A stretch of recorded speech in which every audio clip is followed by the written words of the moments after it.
तपाईहरुको कसले चाहिँ खानुभएको छ बटर मास हालेर चाहिँ आलुको अचार बनाउनु भएको र तपाईहरुले पनि पक्कै पनि बनाएर खानुहुन्छ ल भन्ने आशा लिएर आज मैले यो रेसिपी चाहिँ तपाईहरुसँग शेयर गर्दै छु र पक्कै पनि मन पराउनुहुन्छ होला भन्ने आशा लिएको छु है त। हेलो हाय नमस्ते, स्वागत छ हाम्रो पूर्वेली किचनमा। आज म आएको छु तपाईहरुको माझमा बटर मास र आलु साँधेको अचारको रेसिपी लिएर।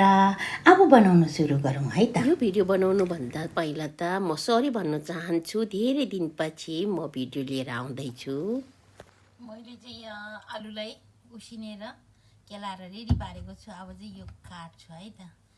आज चाहिँ म आलुको अचार बनाउने छु, तिलको छोप राखेर अनि चिउरासँग खानुलाई। आज चाहिँ मलाई चिउरा खानु मन लागिरहेछ।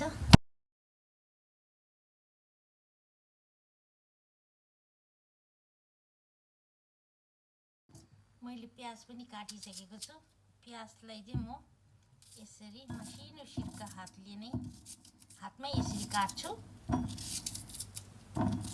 जति सक्दो लामो लामो सिर्का गरेर सानो गरेर काटिदिने। एकदमै झटपट हुने गरेर यो आलुको अचार बनाउँछु है। त्यो सँगै लसुनलाई पनि सिर्का गरेर काटिदिने।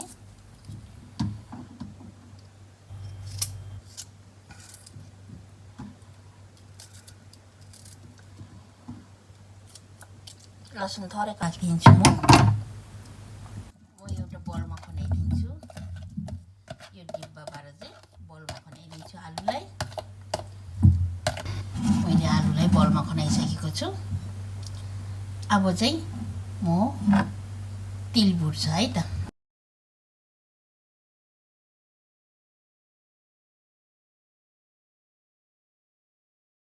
अब हाम्रो तिल चाहिँ यतिको भइसकेको छ। तिलको ग्यास पनि बन्द गरिदिउँ। तिल भुटिसकेको छु मैले। यसलाई चाहिँ थोरै चिसो दिने। हाम्रो तिल यस्तो भएको छ। हाम्रो तिल चाहिँ मैले खलमा राखिसकेको छु, थोरै चिसो भइसकेको छ। अब चाहिँ पिन्दिउँ है त यसलाई।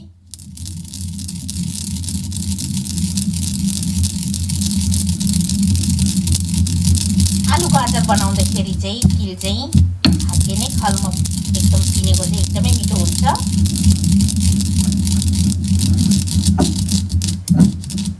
एकदमै लोकल स्टाइलमा हातले नै खलमा पिन्यो भने चाहिँ एकदमै मिठो हुन्छ है, स्वादिलो हुन्छ यो। अनि तपाईहरु कसलाई मनपर्छ यो तिलको छोप हालेको आलुको अचार?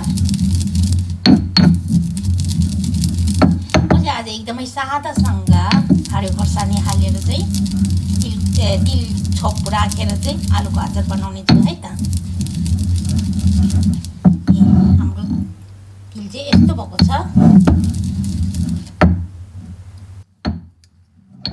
अनि हाम्रो तिल चाहिँ यसरी मैले पिनिसकेको छु। एकदमै दामी भएको छ। एकदमै दामी भएर धुलेको छ है। यतिको हुनुपर्छ। बटर मासलाई पनि भुटौँ है त। म थोरै बटर मास राखेर चाहिँ आलुको अचार बनाउने छु।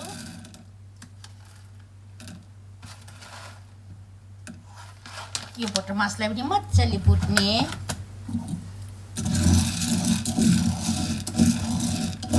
यसरी बटर मास हालेको आलुको अचार चाहिँ एकदमै मिठो हुन्छ है। यो सुक्खा बटर मास यसरी भुटेर हालिदिने। बटर मास रेडी भइसकेको छ।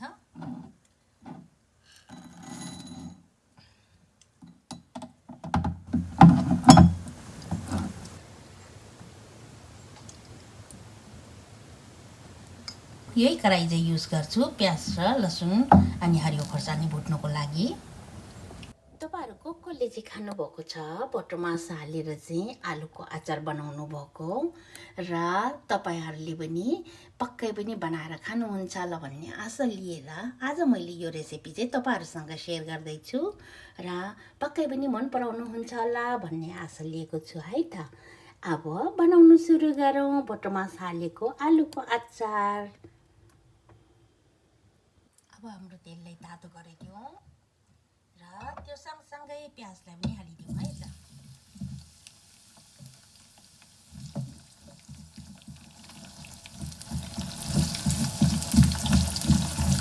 मैले सानो तावा युज गरेको छु किनभने मलाई एकदमै सजिलो लाग्छ यो थोरै खाना बनाउँदाखेरि चाहिँ यो सानो तावामा फ्राईहरू गर्नुलाई। मैले यही युज गरेको छु। धेरै जस्तो अचारहरू आलुदमहरू बनाउँदाखेरि चाहिँ म यही तावा युज गर्छु, एकदमै सजिलो लाग्छ मलाई चाहिँ। अब योलाई चाहिँ खैरो नभएसम्म चाहिँ पाक्नु दिने। अब चाहिँ हाम्रो प्याज थोरै नरम भइसकेको छ, थोरै खैरो भइसकेको छ। अब खुर्सानीलाई पनि हालिदिउँ है त। योलाई पनि थोरै फ्राई गर्नुपर्छ। प्याज र लसुनको बास्ना मजाको आइरहेछ। यतापट्टि प्याज र खोर्सानी खैरो हुँदै गर्दाखेरि चाहिँ म चाहिँ यता कागती चाहिँ आलुमा राखिदिन्छु है त। यसको लागि चाहिँ अमिलो चाहिँ हुनै पर्छ।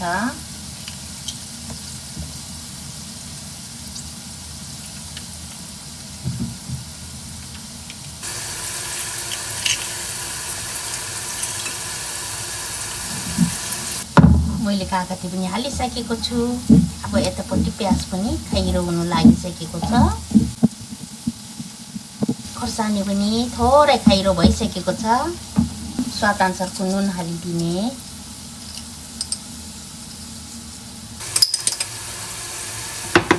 प्याज पनि खैरो भइसकेको छ, खोर्सानी पनि थोरै खैरो भइसकेको छ। ग्यासलाई अफ गरिदिउँ है त। ग्यासलाई अफ गरेको बित्तिकै म राख्नेछु बेसार। मैले थोरै बेसार राखिदिएँ, त्यसलाई पनि मजाले चलाइदिने एकचोटि। र त्यो सँगसँगै धुलो खोर्सानी पनि राखिदिन्छु। यो चाहिँ डल्ले खोर्सानीको धुलो, थोरै पिरो राखिदिन्छु।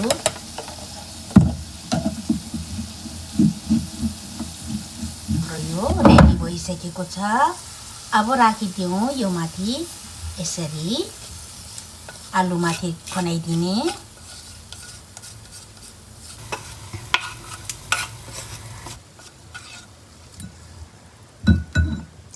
त्यसै गरेर पटमासलाई पनि हालिदिने।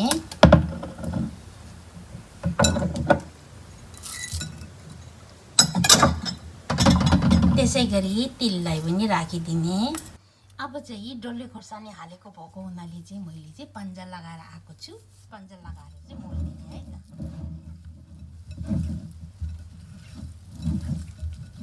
अब चाहिँ यसलाई गचक गचक नपार्ने, थोरै हल्का हातले चाहिँ मजाले मोलिदिने। सबै मसला सबै लागोस्। यसमा खासै त मसला त हालिँदैन, तिलको छोप मात्रै हो। तिलको छोप र लसुन र प्याज भुटेको, हरियो खोर्सानी भुटेको हो र एकदमै दामी हुन्छ। हेर्नुहोस् त,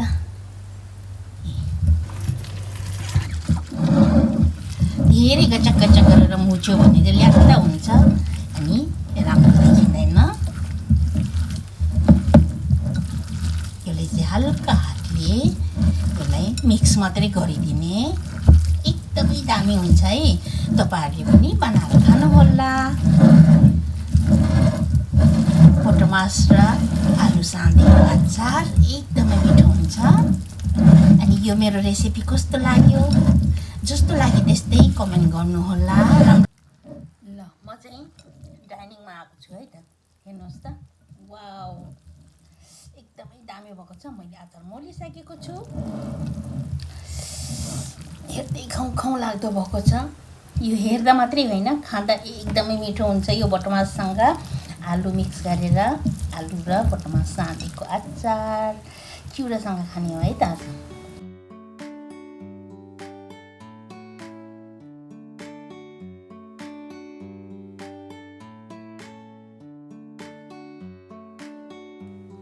आज यो मेरो बटमास र आलु साँधेको रेसिपी कस्तो लाग्यो, चिउरासँग सर्भ गरेको छु है त। आज यो मेरो खाजा हो। आज मलाई यस्तो खानु मन लागेर चाहिँ मैले झटपट बनाइहालेको। अनि यो रेसिपी राम्रो लाग्यो भने चाहिँ लाइक शेयर कमेन्ट सब्सक्राइब गर्नु चाहिँ नभुल्नुहोला। अर्को हप्ता फेरि भेटौँला। By by.